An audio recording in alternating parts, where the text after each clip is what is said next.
Hello everybody, I'm INVISIBLETHIEF and welcome to episode 21 on my Let's Play on Terraria Journey's End. In the last episode, I went over to my desert and built myself the pyramid place, which isn't nearly as big as some of my other builds like the blooming greenhouse, which is extremely large build. Well, at least as far as my builds go.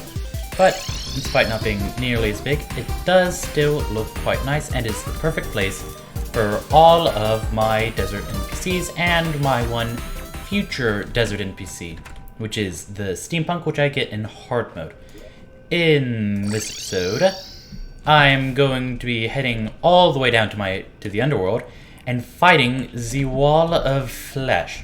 Before I do that, I should probably mention that today, as of recording this video, is my 4th channel anniversary. So I made my channel 4 years ago, which is quite a long time. So I decided to buy some of the stuff from the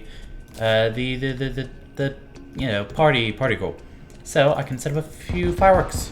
Which is very nice. If I zoom out here, bunch of fireworks of a whole bunch of different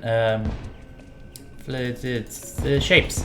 Very, very nice. And I can just spam a whole bunch of rockets, which is always nice. As you can see from my inventory, I have a whole lot of new stuff. I have the shadow key, which I use to open shadow chests, an ornate shadow key, a jagged lava-proof fishing hook, a demon conch, superheated blood, lava-absorbent sponge, bottomless lava bucket, and a lava charm.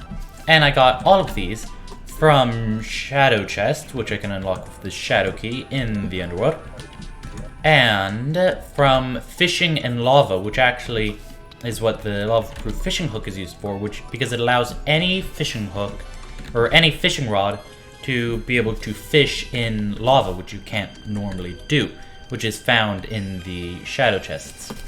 And from that, I was able to get the demon conch, superheated blood, and some of the rest of this stuff.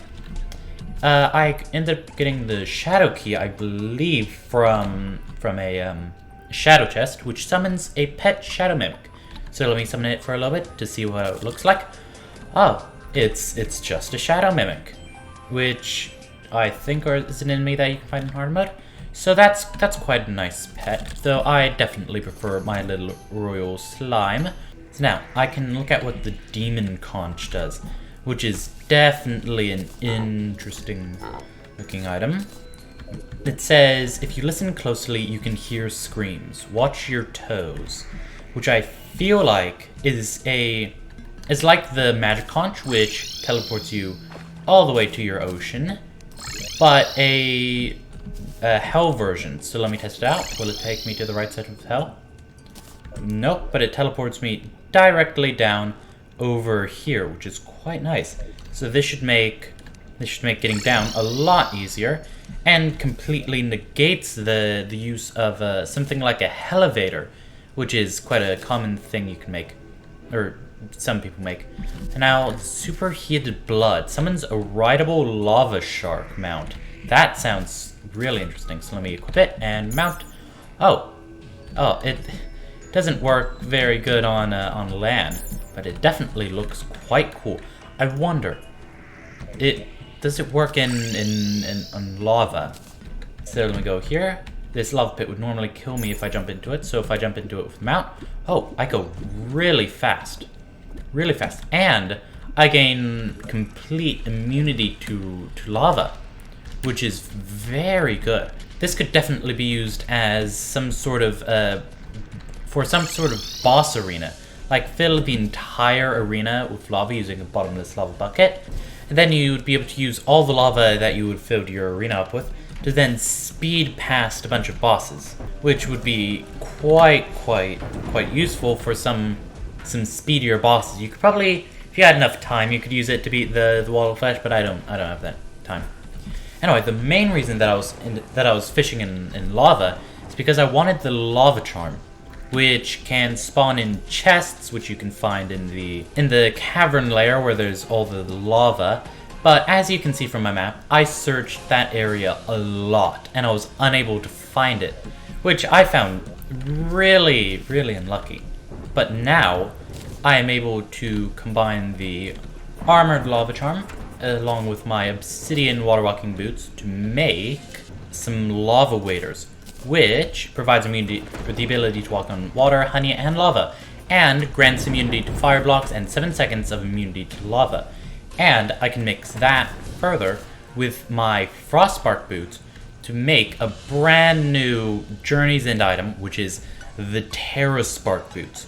Allows flight, super fast running, extra mobility on ice, 8% increased movement speed, provides the ability to walk on water, honey, and lava, grants immunity to fire blocks and 7 seconds of immunity to lava, which is very, very, very nice.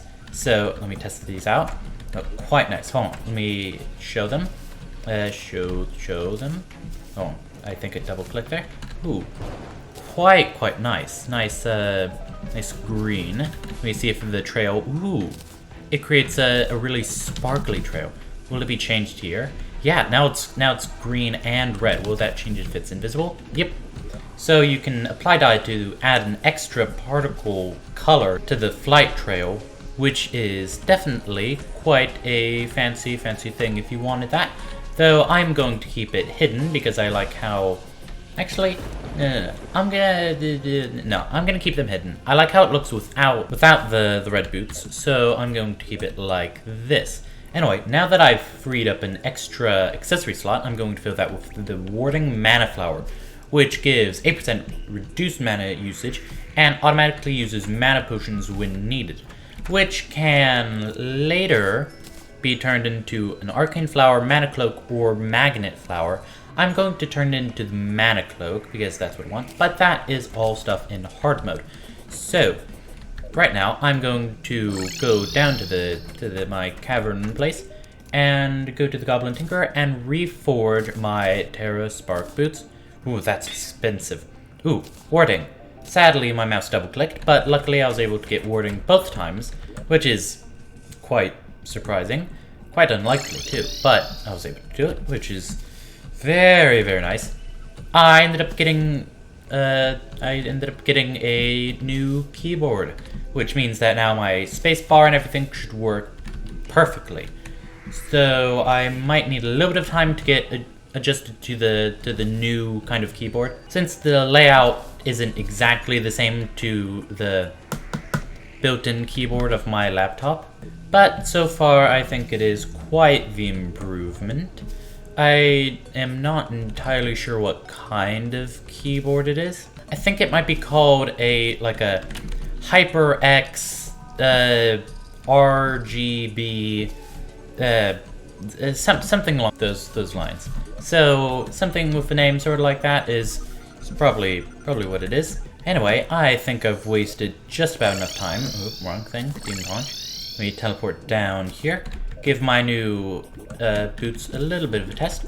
This should help me quite a bit in the boss fight. Anyway, I've prepared quite a lot of potions to be able to use during this boss fight because it is a very, very, very hard boss fight. So I really pulled out all of the stops.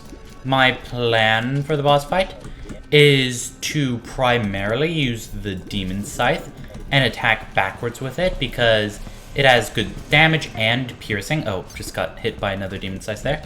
So, oh jeez, I'm not doing the best. Anyway, so yeah, my plan is to use the Demon Scythe because it has good damage and piercing, and the Wall of Flesh has Hungry, which can block the damage you do to it by, you know, getting in the way for your projectiles, like the Grey Zapinator or the Mystical Flame Lash. So, I think I am just about ready to summon in... Did I don't think I'm just about ready to summon in the Wall of Flesh because I forgot to grab myself a Guide Voodoo doll, which is what you need. It does mean that Colin the Guide will die. I don't think I'll put a graveyard for them. Well, or a grave for them. I think I will put a graveyard for them, but any any more guides that may unfortunately die, I will not put a graveyard for, or a grave for, just because, you know, I suspect that I'll need to be farming this boss fight out quite a bit. So, without further ado, I am going to summon in the Wall of Flesh in 3, buff, 2, 1, toss. The Wall of Flesh has awoken. Now, this is a Master Mode Wall of Flesh. I've only beaten it in Expert Mode before, so I suspect that it will be quite a bit harder. So I'm expecting really the hardness. Though I feel like oh, I got a new call in the guide. Interesting. Call in version 2.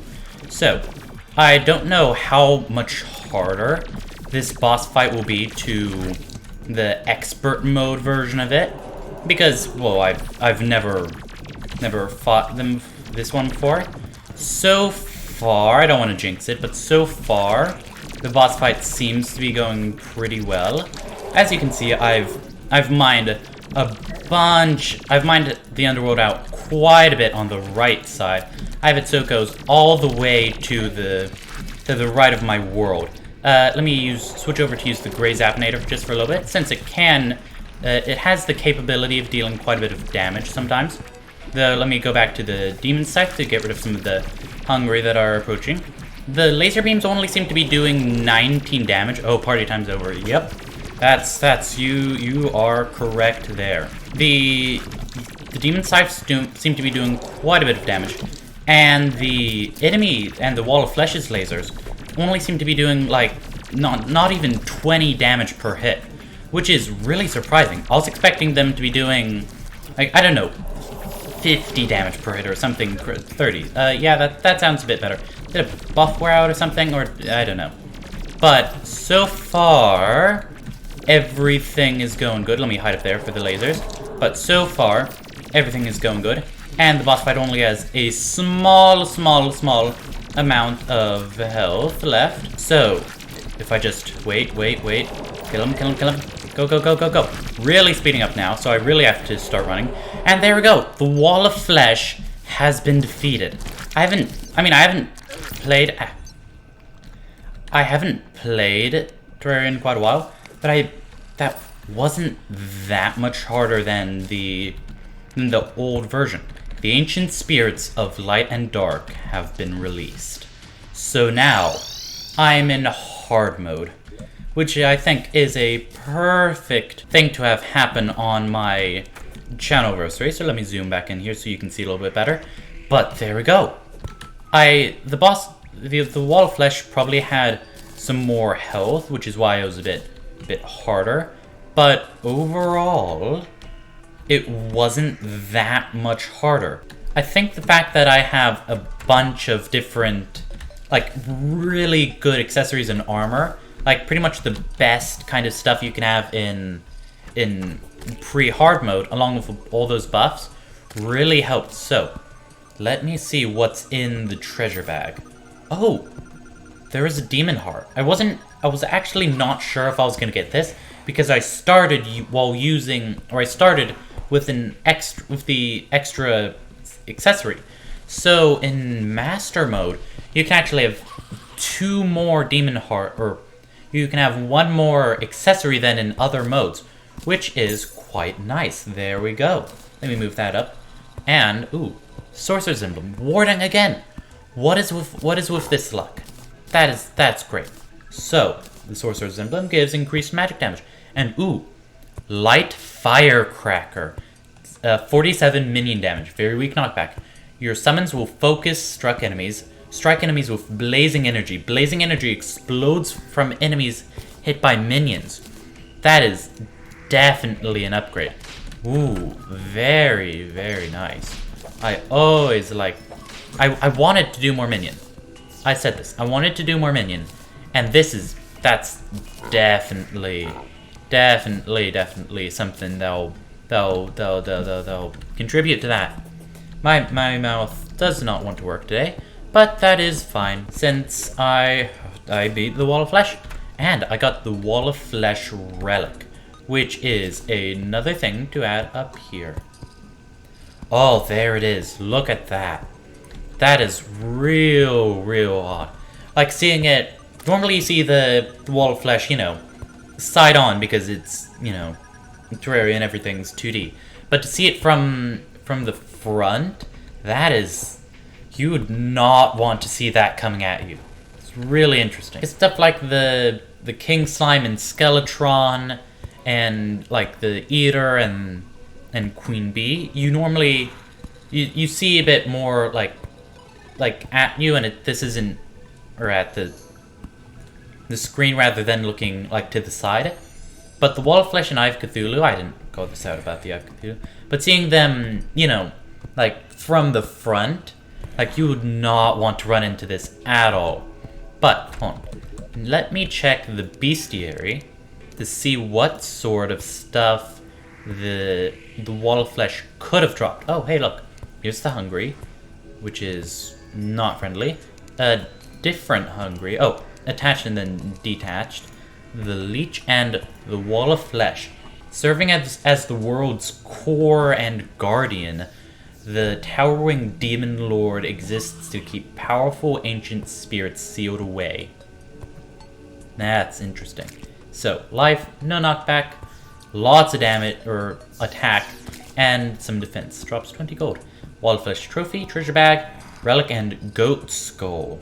Summons a rideable death goat mount. Brutal. Master. This is a master mode drop.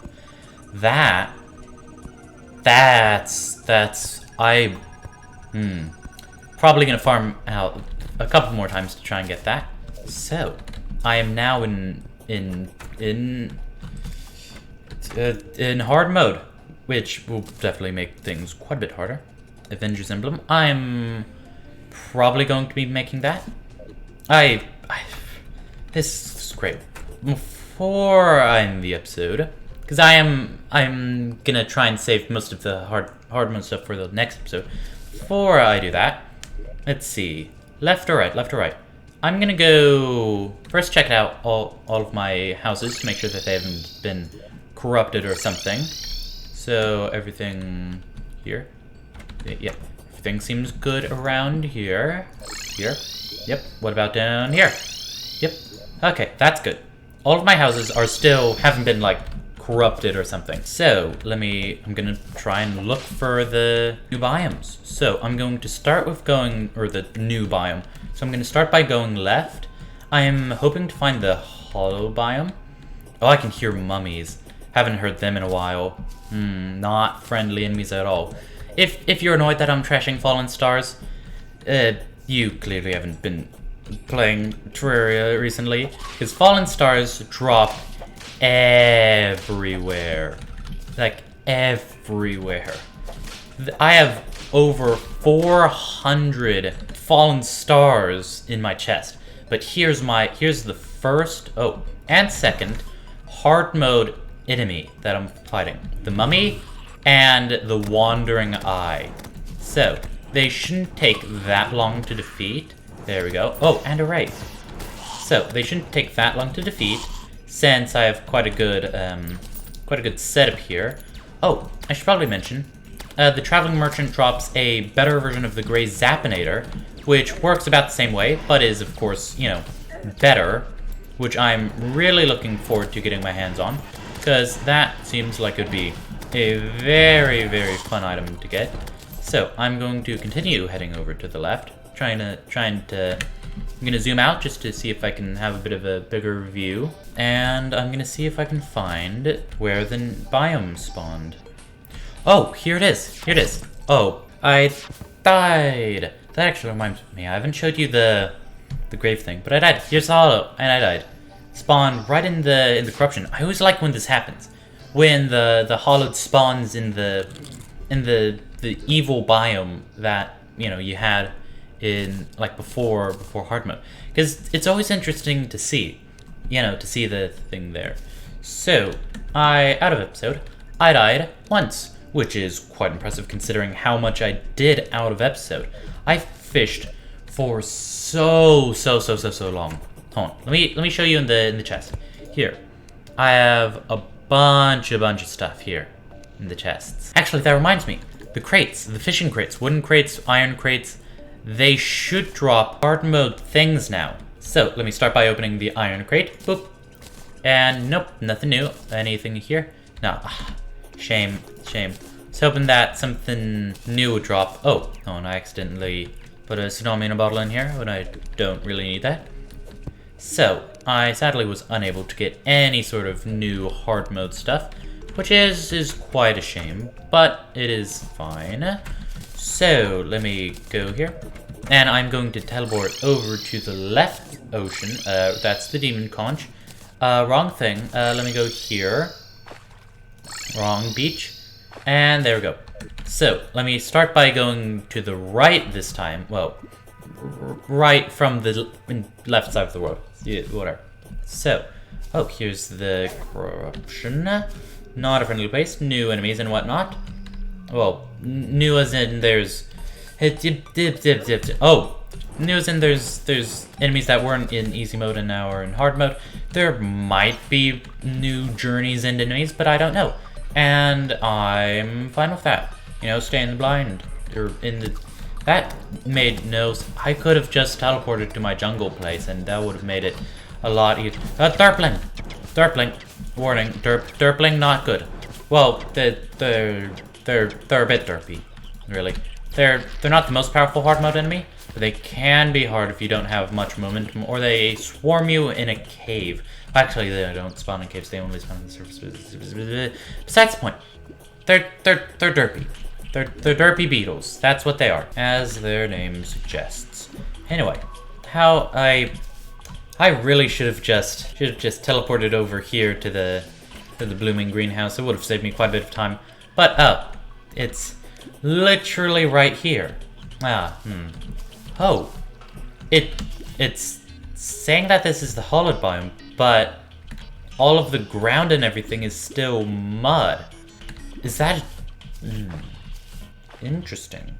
Does it still will it still go and spread through the mud, or did they make it so it won't change or turn them 300 damage? That's a lot. Wow, hard mode. Wow, real tough, real tough hard mode. Not friendliest. I need armor. I also need to use the bone hammer to get some fancy stuff. Because if you did not know, you can break demon altars with the bone hammer, which will then release very good pixie, which nearly just killed me. Yeah, if you break demon altars, which you can now break with the bone hammer, you're able to release new, much more powerful ores into your world, which is definitely I died. Which is definitely a very useful thing. I need to break those graves before the entire place turns into a graveyard. I should summon my frog. No. There's a hollow biome, which means that the corruption biome is over to the right, which is good because that's the place with no houses. So overall, I'd call this quite the successful episode. It's especially since it's the channelversary. So, new items. Beat the Wall of Flesh, which is a very powerful boss. I'd call this a pretty successful episode. What with, you know, beating the Wall of Flesh and all, which is quite a... Normally it's a really hard boss, but I think the Demon Scythe is definitely the way to go. Especially with all of these really good buffs and whatnot that I had. But that's besides the point. So, in the next episode, I'm probably going to go on a bit of a mining trip, which will, in all honesty, probably be a bit of a death montage. And try and, well, first break some demon altars with the bone hammer and get some ores. And, you know, in the next episode I'll also just, you know, see what's around. See what's new in hard mode, so then I can start, you know, preparing for other stuff. And I feel like I'm going to be needing to farm quite a bit. So, this is all I have time for in this episode. So, thanks for watching. Leave a like if you enjoyed. And I'll see you in the next episode. 3, 2, 1.